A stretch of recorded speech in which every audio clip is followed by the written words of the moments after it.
Come and jive with me, sweet honey, baby, honey child. Jive with me all night long. We wanna jive talk about heavy metal, hard rock. In bed, baby, all night long. We're gonna boom, boom, boom to the music. Gonna boom, boom, gonna boom to the news now. Jive talking, it's a real good time, so plug in your ears and put on a good time. Jive, oh shit. Welcome, welcome one and all back to another stimulating, titillating, interesting episode of Jive Talkin with Shane Diablo. We've got a lot of news to cover here. If you would like your comments to be read on the Jive Talkin with Shane Diablo, you will put them in the episode on YouTube. But you can watch the video on Spotify. You can listen to it on Spotify. You can watch it on YouTube or listen to it or do whatever it is that you do as you please at your will and want. It's just a podcast, folks, where I talk about heavy metal stories that I thought were interesting or that I wanted to read or whatever. And we have a lot of characters that get in the comments and support the channel and the podcast and all that. And you know who you are, and I love you for it. I would say join us, right? Join this family here, and let's be part of something. What that is, I don't know. But this is some news here, guys. It's funny, when I was looking this up, it says Ozzy Osbourne officially cancels 2023 European tour, says his touring days are over. I was trying to hunt down this story, and I could not believe on Google search how many times Ozzy had said, "That's it, no I'm not, that's it, no I'm not, no more tours." There was a hell of a lot of stories. It took me some hunting to find this one, because just a few days ago, Ozzy Osbourne announced that he just ain't got it. He don't have it right now. So let's learn about this a little bit. Ozzy Osbourne previously announced European tour dates with the guest Judas Priest, originally set for 2019 and then rescheduled 3 times, has officially been canceled. Late Tuesday night, January 31st, Ozzy released the following statement. "This is blatantly probably one of the hardest things I've ever had to share with me loyal fans. As you may all know, 4 years ago this month, I had a major accident where I damaged my spine. My one and only purpose during this time has been to get back on stage. My singing voice is fine." And that's the truth. It still sounds pretty damn good from all the new material he's put out. However, thank you, Shane. Please shut your blatant bloody mouth. Let me get back to this. However, after 3 operations, stem cell treatments, endless physical therapy sessions, and most recently, groundbreaking, Ozzy didn't write any of this.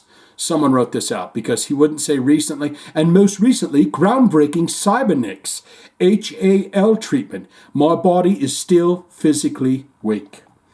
I am honestly humbled by the way you've all patiently held on to your tickets for all this time.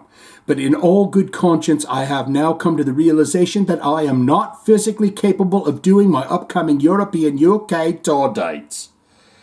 As I know, I couldn't deal with the travel required. Believe me when I say that the thought of disappointing my fans really fucks me up. He loves his fans. Ozzy Osbourne loves his fans. And there's nothing he don't want to let you down.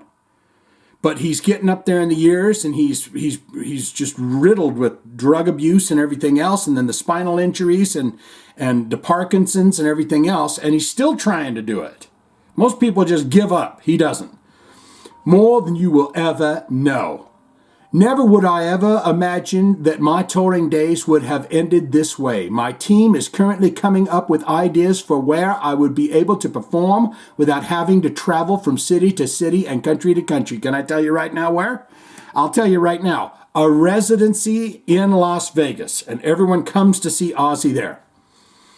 I want to thank me family, me band, me crew, me long-time friends, me love 'em long times, Judas Priest, and of course my fans, for their endless dedication, loyalty, and support, and for giving me the life that I never, ever dreamed I would have. I love you. I love you all. I am so tired, so tired. Ozzy Osbourne's farewell European tour set to begin in Helsinki, Finland in May. Ticket refunds are available at point of purchase. So there you have that. Then Zach Wilde, he put out a statement saying, Mr. Osbert, whenever you are ready and willing, bro, I am ready to come back, and I'm ready when you are, boss. So we wish Ozzy the best.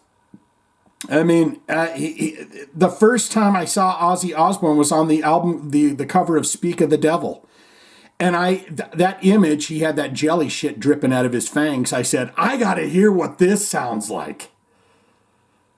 So this guy turned me into a heavy metal head. Ozzy Osbourne and Kiss.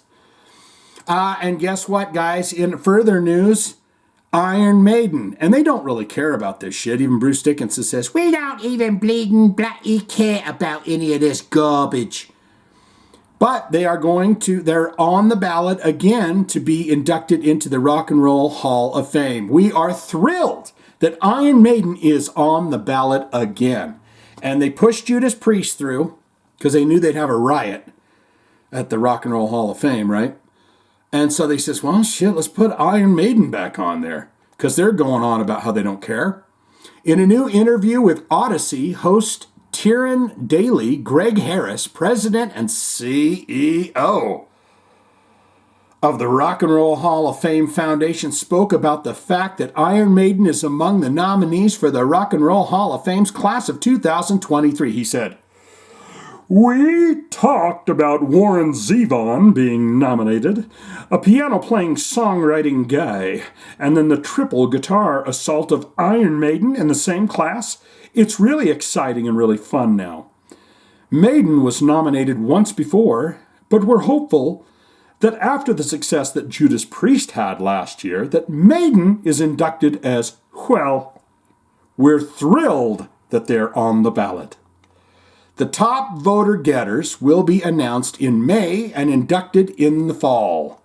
According to the Hall of Fame, the Iron Maiden members that would get inducted include the current lineup, you got to put Clive Burr in there and stuff, of singer Bruce Dickinson, bassist Steve Harris, drummer Nico McBrain, guitarist Adrian Smith, Dave Murray, and Yannick Gers. And I'm so glad they kept him in the band because, when all that shook out or whatever, right? Or was there ever any issue with it? They just got him in the band and that was it. Along with former guitarist Dennis Stratton, former singer Paul Di'Anno. Let that boy be there. Let him be there. Former drummer Clive Burr. Now what's going to happen is Bruce Dickinson ain't going to give a bleeding bloody fuck about any of it, and he's going to let you know it at the Rock and Roll Hall of Fame. He's going to be like, I really don't mean jack squat to me. But it does to Paul Di'Anno, I bet. And to see that old guy up there on stage with him collecting would be something wonderful. And Clive Burr, too. To be eligible for his ballot, each nominee's first single or album had to have been released in 1998 or earlier. 8 of the nominees, Sheryl Crow, Missy Elliott, Joy Division / New Order, that's pretty good, Cyndi Lauper, oh, girls just want to have fun, and George Michael, who loves to have fun in the local park. He goes into the restroom and sits there. Willie Nelson, the White Stripes, and Warren Zevon are all on the ballot for the first time. Can I tell you my picks? Who gets in? I think Warren Zevon's getting in. I think Iron Maiden's getting in. I think the White Stripes are getting in because Jack White can't do anything wrong. Probably Cyndi Lauper. I'd like to see Cyndi Lauper in there. New Order, that New Order / Joy Division would be something. But get down in the comments and tell me your thoughts. Let's see. This is the 5th nomination. Oh, Rage Against the Machine. The 4th for Kate Bush and the Spinners, and the 2nd for Iron Maiden and A Tribe Called Quest. Well, I didn't know. They didn't mention them up here. Rage Against the Machine's getting in. Hands down, they're the first to get in, right? The 2023 class will be chosen by a group of over 1,000 artists, historians, and members of the music industry the Rock Hall has selected as voters. Less than 4 years ago, Steve Harris said that he didn't care that his band had yet to be inducted into the Rock and Roll Hall of Fame, despite the fact that they had been eligible since 2004. Is that true? Okay. I don't mind that we're not in things like that, he told Rolling Stone in an interview. I don't think about things like that. It's very nice if people give you awards or accolades, but we didn't get into the business for that sort of thing. We did it for the rocking. I'm certainly not going to lose sleep over if we don't get any sort of award, not just that one, any award. I don't think we deserve to have this or that necessarily. With what we do, whatever comes of it is great. Whatever does not come of it is great too. Even though artists are eligible for the Rock and Roll Hall of Fame after 25 years, the release of their first album or single, iconic hard rock and metal groups like Maiden and Motorhead have yet to be recognized by the institution, which inducted Guns N' Roses in the band's first year of eligibility. Dickinson made headlines in 2018 when he referred to the Rock Hall as an utter and complete load of bollocks during a spoken word gig in Australia, insisting that the Cleveland-based institution is run by a bunch of sanctimonious bloody Americans who wouldn't know rock and roll if it grabbed their sweet juicy nut. No. Who wouldn't know rock and roll if it hit them in the bleeding bloody face. Bruce later told the Jerusalem Post that he was so annoyed with the coverage because they took my statement out of context to make it seem like I was upset that we weren't in the Hall of Fame. Oh, I'm really happy we're not there, and I would never want to be there, he said. He continued, if we're ever inducted, I will refuse. I told you. They won't bloody be having my corpse in there. There's still a quote marks here. Rock and roll music does not belong in a mausoleum in Cleveland, Bruce added. It's a living, breathing thing, and if you put it in a museum, then it's dead. It's worse than a horrible, it's vulgar. Well, guess who's going to ruin it for everybody? So get down there and tell me what you think of that. Next story up. Now, Phil Lynot's the singer for Thin Lizzy. And I saw this and was just like, I got to find out what this is about. Def Leppard's Rick Allen hopes Phil Lynott was joking when he said he broke up Thin Lizzy because of pyromania. You got to love some Thin Lizzy, right? The Boys Are Back in Town. Who doesn't like that song? That's the perfect Friday afternoon leaving work song. And if the boys are going to fight, you better let them. Right? In a new interview with Joe Rock of the WBAB and 102.3 radio station on your radio dial, Def Leppard drummer Rick Allen was asked if there is any truth to the rumors that late Thin Lizzy leader Phil Lynott told Def Leppard singer Joe Elliott that he broke up Thin Lizzy because he couldn't compete with Def Leppard's third album, 1983's Pyromania. Allen said, as transcribed by Blabbermouth, when we make love, do you look in the mirror? No, he didn't say that. I've heard Joe tell the story, and I don't know how serious Phil Lynott was, but if anybody knows anything about Def Leppard, they know that Thin Lizzy were massive bleeding bloody influences on this band. So for Phil Lynott to say, like I say, I hope he was joking because they were massive influences on Def Leppard. Elliott previously recalled Lynott's words to him in an interview with Classic Rock magazine. Joe said, I remember when we made love. No, I remember meeting Phil Lynott. He's more gravelly, isn't he? I remember meeting Phil Lynott. We delivered Pyromania. And with us sharing a label with Lizzy, he heard it. he put his hands on my shoulders and my waist and my thighs. And he said, I heard your album. It's the reason I've split the band. I can't compete with that.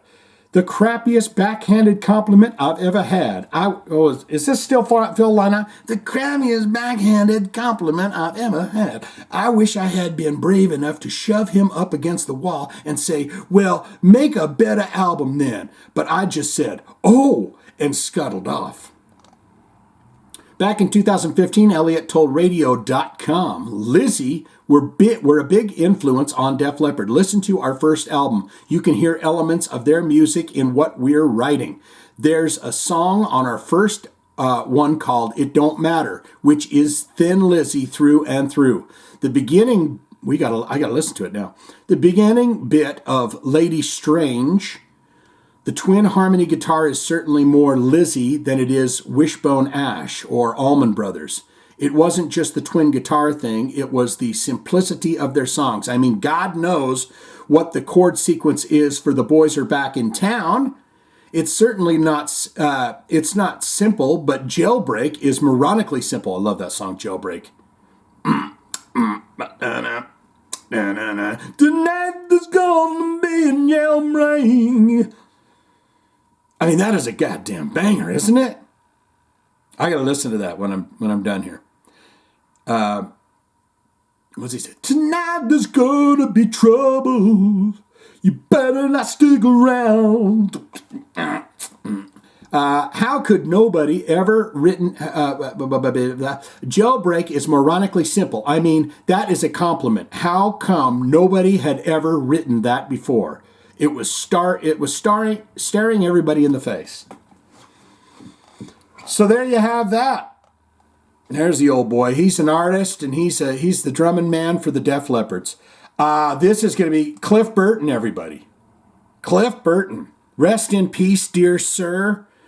I got to see him. I mean, literally 3 weeks or whatever. They finished up the U.S. tour, headed to Europe, and he died. So it was a month.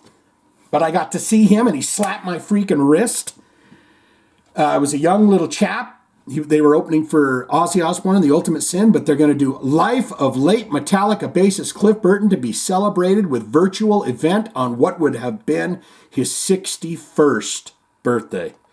This year is the 6th annual Cliff Burton Day, as officially declared by Cliff's hometown of Castro Valley and the greater Alameda County.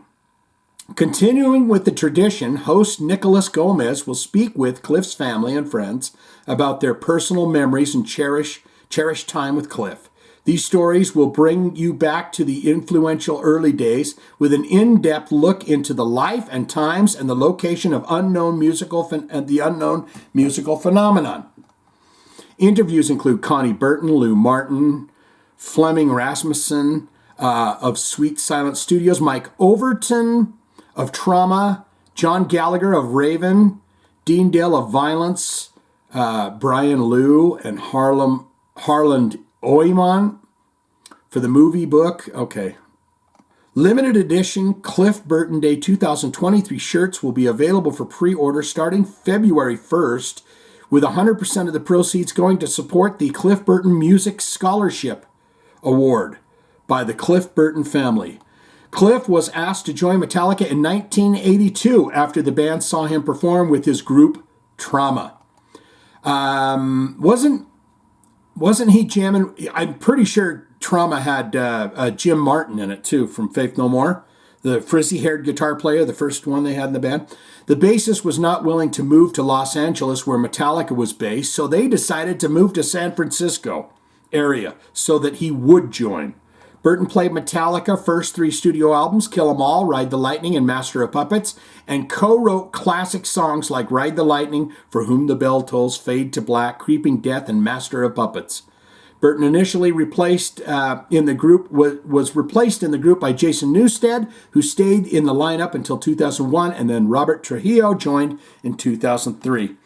After that cringy documentary where he had to try out and do all that, and then they says, we're going to give you $1 million check, bro, just so you know we're serious about you joining the band. I mean, it's great that they did that, but any hoot. And then one last little nug before we get into your comments. Laptop scandal, Sebastian Bach, all of that. Sebastian Bach lookalike gets hit in the head by a falling laptop in the Falling in Reverse new music video. I haven't watched this. I think it's funny that Ronnie Radke and those guys decided, hey, let's do a spoof, a parody of this whole situation. To me, I cannot wait, and you know it's coming. Sebastian Bach is going to sit down with a glass of hot cocoa, and he's going to watch and rewatch that video, and then he's going to go crazy if he hasn't done already on the Twitters.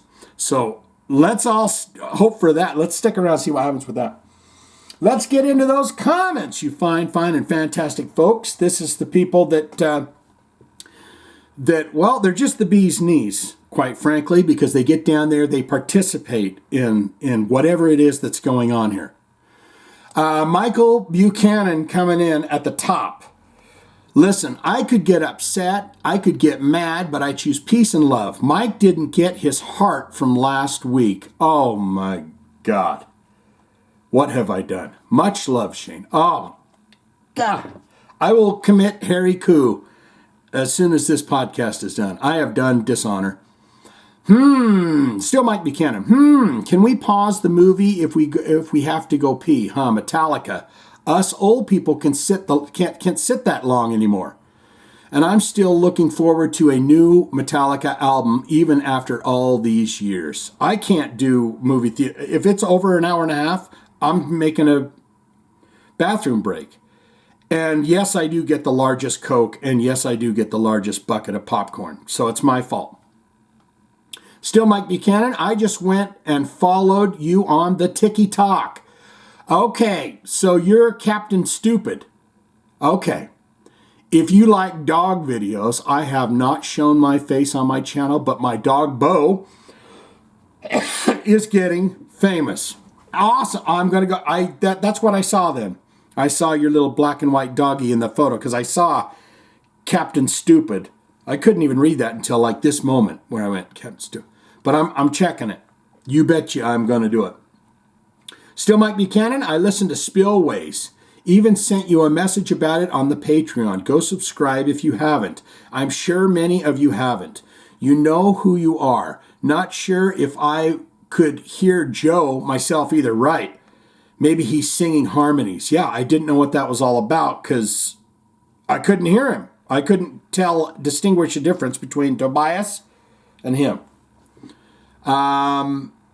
Still Mike Buchanan, don't hate, but I love Winger. Saw Winger, Firehouse, and Warrant together many years ago. Okay, I got a little something I'm going to tell you about Ryan. Okay, me and Ryan have discussed something, and I've checked something out. It involves Firehouse, but don't hate, but I love Winger. Saw Winger, Firehouse, and Warrant together many years ago, and Winger was fantastic live. Kip broke his G-string, winky face. There's not a G-string on the bass? Or broke his, like, panties. Oh, how I could go back in time and see Priest with KK and Glenn, but seeing them live, even with just Rob and Ian, was still fantastic. Yeah, I they got to keep rocking, they got to keep it rolling, right? And I thought KK was going off to build a golf course. That's the last thing I knew, and now he's buggering to get back in. But and now your Jive Talkin jokes of the week from Mike Buchanan. Here we go. What do you call a bulletproof Irishman? Ricochet. I've just crashed my new Kia. Now I have no Kia. Yeah, a little close on those brand names. They should merge. Become a conglomerate like everything else is. John Travolta tested negative for the flu last night. Turns out it was just Saturday night fever. Oh! I deserve a standing ovation for that one. 100%. That's the best one of the bunch so far. I'm going to open a food truck and sell chicken sandwiches and waffle fries. I'm going to park near Chick-fil-A and only be open on Sundays. Gonna call it Side Chick. That's fantastic. But if we're talking about a business model, you only be open on what would probably be the worst day of the week is a bad idea. But side chick is great. Cavity Sam from the board game Operation is likely alive in the Toy Story universe and lives a life of never-ending suffering. You're welcome. Joke or no joke, that's just disturbing. I mean, yeah, he's getting shocked to death that's the only thing he knows how to do. Right? Did you know that garbage workers don't get training? Yep, they just pick things up as they go along. Oh boy. Oh, and they don't trash talk either. All of them do. Hey, get out of here. I like those garbage men that are in the movies, The Burbs. Remember that?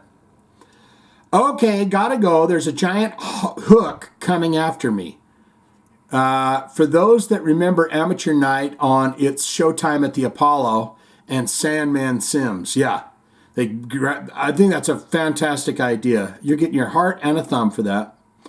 But yeah, they pull them off the stage with a big hook. It should have been a big metal hook, take it, like one of them big shark hooks or something.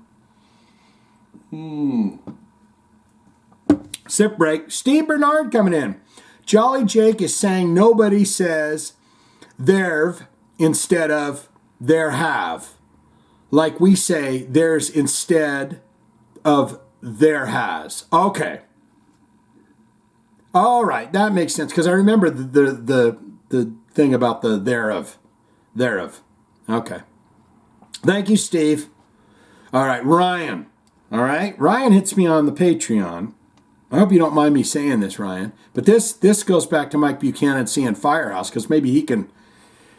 I watched a video, but Ryan made the comment that he said, it's not that I'm looking, but it seems like in the past couple of years, the singer for Firehouse's Schlong has grown quite a bit because if you go back and look at older footage, it's not as apparent as it is now.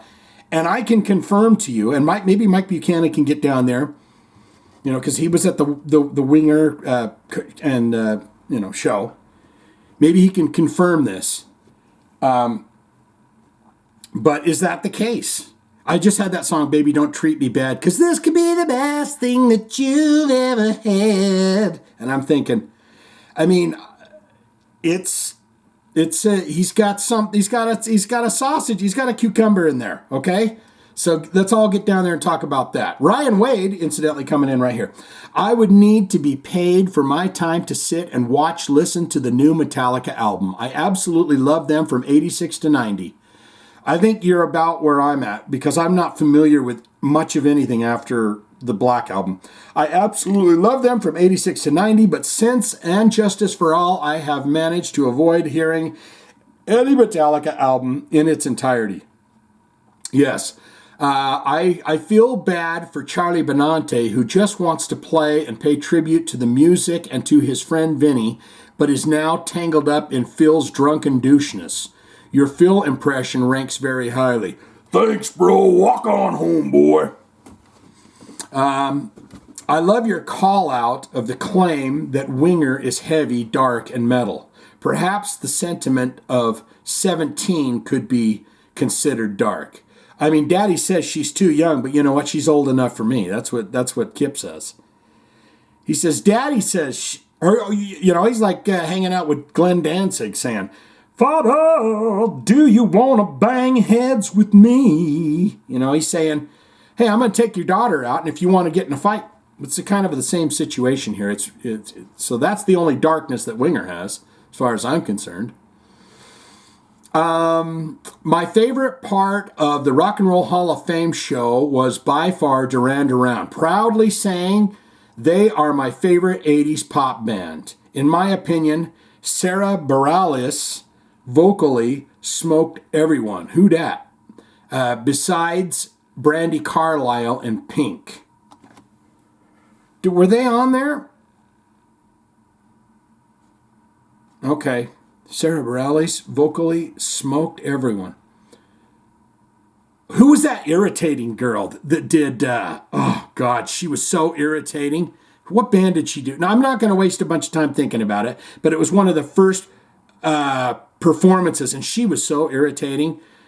I bet, oh, she did, I bet you think this song is about you, don't you, don't you, don't you. Oh my God, go watch that. Whoever that was that did the Carly Simon. Oh my God, the whole time she was singing that, I was like, kick her off, please. I hope that's not Sarah Bareilles. Still Ryan here.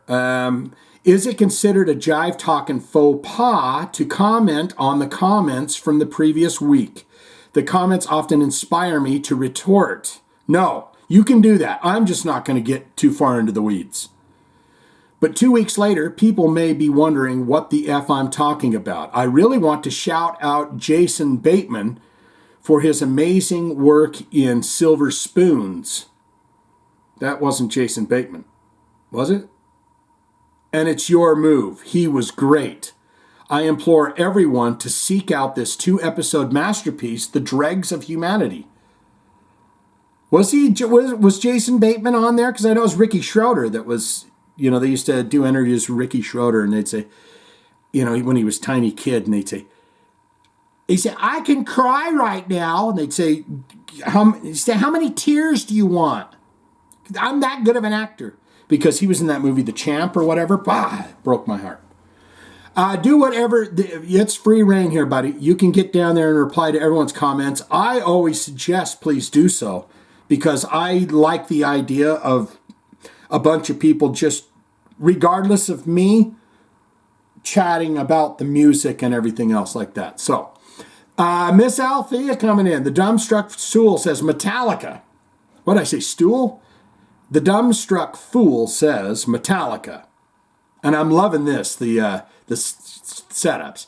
Damn, it's Kirk Hammett dripping. Is Kirk Hammett dipping into Botox or something? He's kind of looking like a model in a surreal kind of way. And what is the upcharge on the upcharge going to be on popcorn for this theater experience? Right. That ain't movie theater prices. That's Metallica prices, baby. They should have made it 3D too for all that. I mean, I'd go see that. If it was 3D, I'd go for sure. Miss Althea on Ghost and Def Leppard. It is always smart when the new collabs with the old. Yes. And cross promotion and exposure that spans decades occurs. It is the ultimate win-win. Admittedly, Dan and I are both Taylor Swift fans. I still have not listened to her new album, though, but we have no recollection whatsoever of her doing anything with Ghost. She did? Am I forgetting something? I think what you're talking about is I think Joe Elliott was saying that that Def Leppard had worked with her, and so he was digging the Ghost album. I do, however, clearly remember her performing with Def Leppard on the CMT. Oh, I vaguely remember that too. Crossroads show or whatever it was. Man, that feels like 100 years ago now. Miss Althea on Pantera. Of course, racism shall not be tolerated. Really do not know how to make what to make of Anselmo's story of being mocked for drinking white wine. Yeah, okay. And not to take away from the story, but I did get a little chuckle out of tickets can be returned at place of purchase. I really didn't think a phrase like that could warm my heart. Electronic tickets be damned. I absolutely and unapologetically insist upon having something tangible in my hand when I go to a concert. You know what? I am 100% with you. I've had to do the last couple of times, do the online digital thing, but I want the ticket stub. I didn't see a single person in line hand anyone a ticket stub either. But generally, like my tickets to Gojira, I printed out piece of paper. There you go. I don't know about that stuff, the digital app thing, because then it runs out. You get it all ready. You get up there. They check you for weapons and everything. And then, hold on, I got to refresh it and all this bullshit. Maybe maybe I'm making it a hell of a lot more complicated than it is. Still Miss Althea, no comment on Winger, but I will offer bonus points for not only mentioning, but riffing on Funky Cold Medina. We were actually morphing it with Bust a Move there at the end. Yeah. I get all that kind of twisted up, but if the song comes on, I sing every word and do it all. A super points for the nod to Fallen Angel at the closing. My number one favorite Poison song of all time. 'Cause she stepped off the bus out into the city streets. I mean, it's a good one. Was that was the, what was the first single off the Open Up and Say Ah record? Was it that, or was it something else? Because Every Rose Has Its Thorn has to be the ballad that comes out second, right? Still Miss Althea, one hit wonder, quote, Murray Head did One Night in Bangkok. Murray Head. How was that song on the radio, honestly? It is basically obscene. Or maybe it is just obscene to those like me who read into things. I don't know. I think you're right. I think it's about One Night in Bangkok. He is singing from the side of, we just do play chess and checkers and have ice cream and have fun.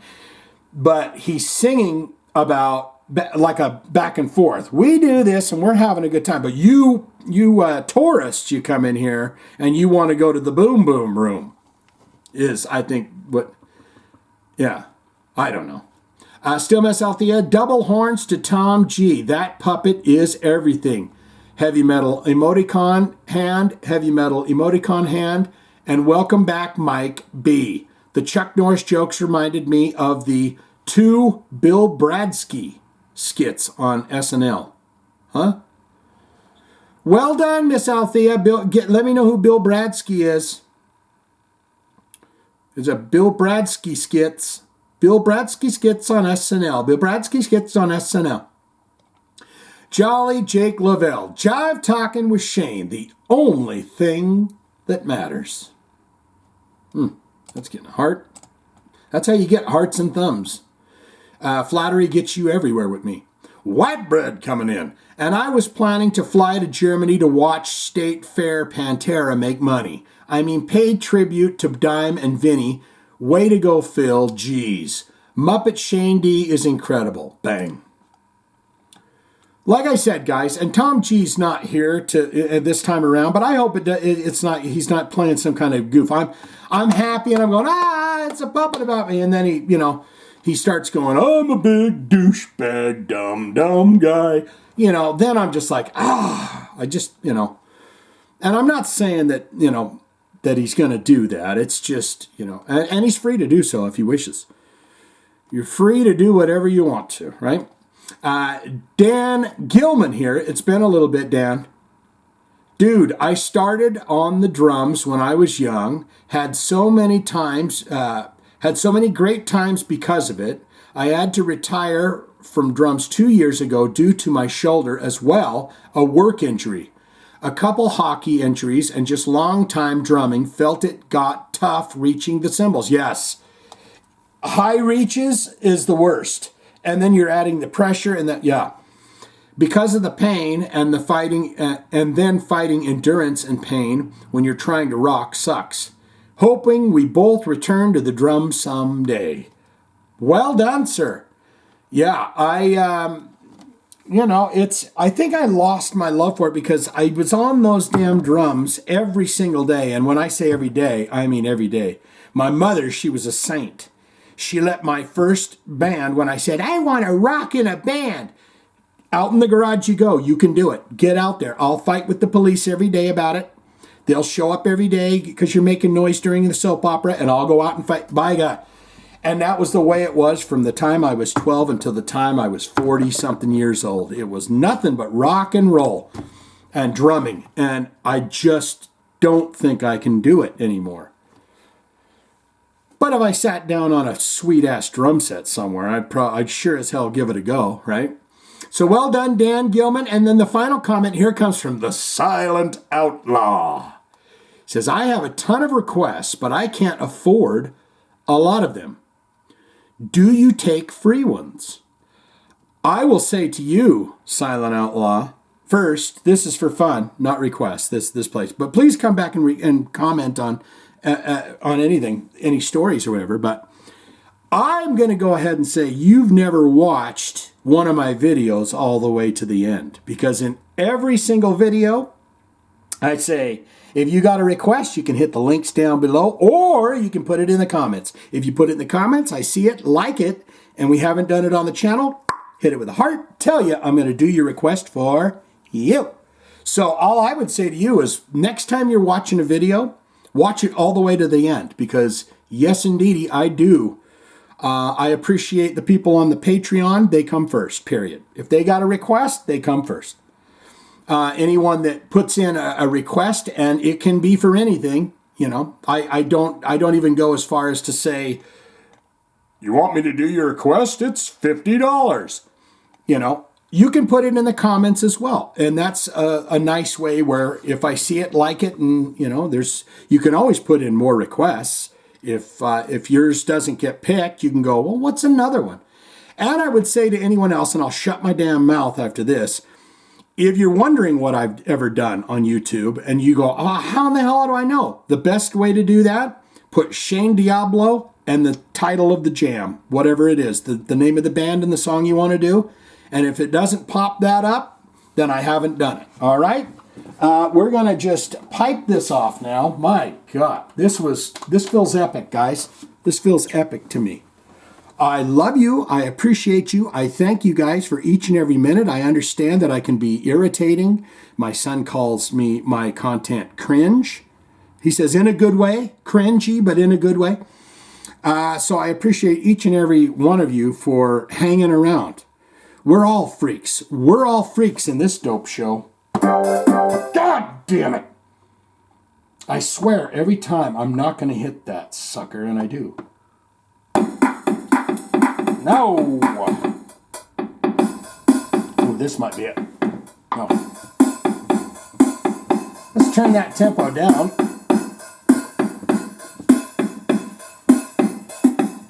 We're all stars in the Jive Talkin show. Jive Talkin show. We're all stars in the Jive Talkin podcast. Jive Talkin podcast. You wanna jive with me? Hard rock and heavy metal news for free on the internet. For free on the internet. Jive with me.